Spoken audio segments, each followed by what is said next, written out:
plumang bumubutas ng bungo. Pumasok sa silid, isarado ang pinto. Ilabas yung mga plumang bumubutas ng bungo.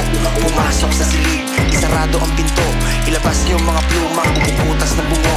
Pumasok sa silid, isarado ang pinto.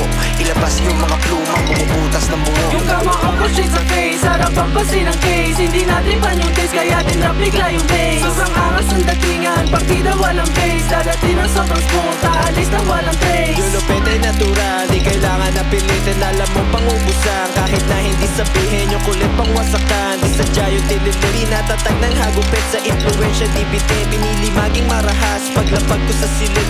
Kasama mga kapwa, walang kayang humigit. Kahit na anong amba, hindi kayang mapapikit. Steady lang, walang galawan, walang makaligit. Huwag kang babastos-bastos sa aming harapan, magiging kwento ka bigla. Huwag kang umastaas-ta kung sinong may palago, uwi kang walang paa. Pero kung makulit ka, kama ko sa'yo'y bubulag ka. Bubulag ta, iiwanan kang pisang durog ang mukha. At lahat sila makakalimutan ka, babaunin na sa limot kasi wala kang halaga.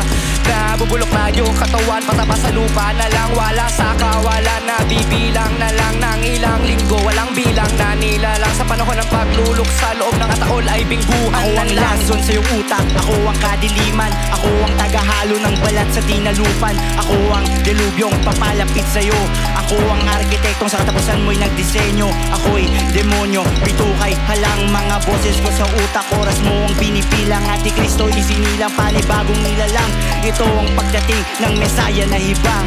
Pumasok sa silid,